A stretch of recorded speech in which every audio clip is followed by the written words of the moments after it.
Hello, today I'm going to review the Rusty Rose figure from Sonic Prime from Jakks Pacific.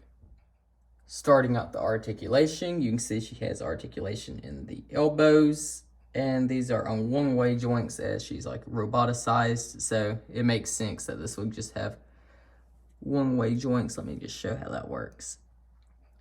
You can see it's kind of like on a hinge, so I like that. I don't see that as a complaint, since that is more accurate to how the show is.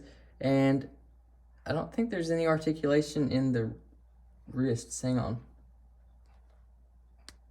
a minute. It looks like those come out. I'm going to do some quick research and find out if those do, because I have a feeling they do. Okay, according to some research that I did, I should be able to pull this out, and hopefully it won't break the figure.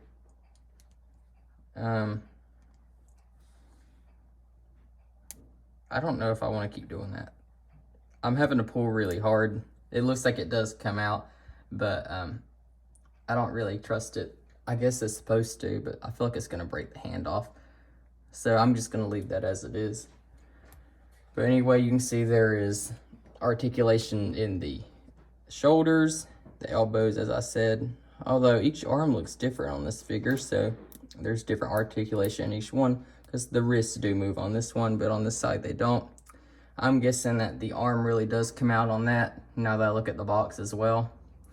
But I really don't want to try doing that, because it might end up breaking the figure. So, sorry about that. But anyway, there is articulation in the head.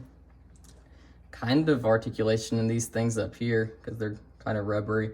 I wouldn't call that articulation though. Oops, dropped it. There is articulation in the top of her, just a little bit. Not very much though. Articulation in the top of her legs and in the knees, and these are double jointed knees, it looks like. So you can get some really good poses with those. And there's articulation in the shoes and the boots.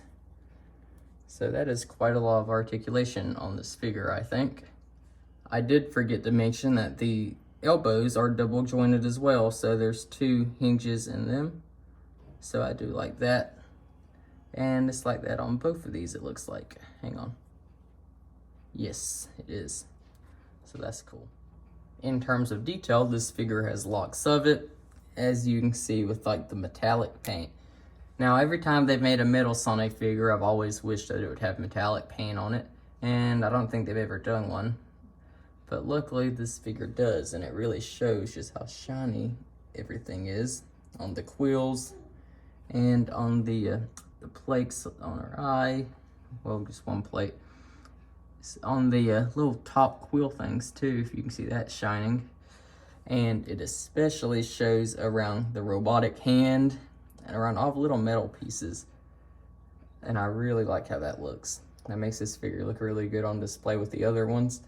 And there's metallic paint, even in like the little scratches and stuff. Like, this is a really, really, really well detailed figure.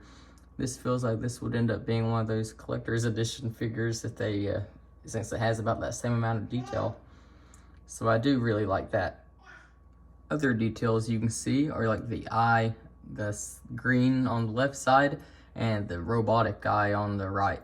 That looks really cool, I think. And you can see there's like a frowny face. And over here, you can just kind of see how all the robotic pieces are made, kind of like separate pieces and put together on this figure. So I think that looks really cool. And on the boots, you can see how there's kind of like little bolts and stuff. And on the bottom of the shoes, those are detailed as well. And this figure, if you're wondering, since she's so tall in the show, hang on, stand up. There. Well, it's not quite standing up how I want. Hang on just a second so I can do a size comparison. Compared to Shadow, who's about the same size as Sonic. And I'll use Eggman in this example as well. You can see she's not as tall as I was hoping, but that's fine, I guess. Around the back of her head, you can see all the little details in the quills, all the little lines and stuff going down them. And on the back, you can see more of the metallic paint. And there's just a lot of detail like that. And I think it goes to make this figure look really cool and robotic. But I think that's about all the detail on this figure. So I'll move on to the overall thoughts. Overall, I think this is a very good figure, and probably one of my favorite figures in the line just because of all the detail. So thank you for watching, and goodbye.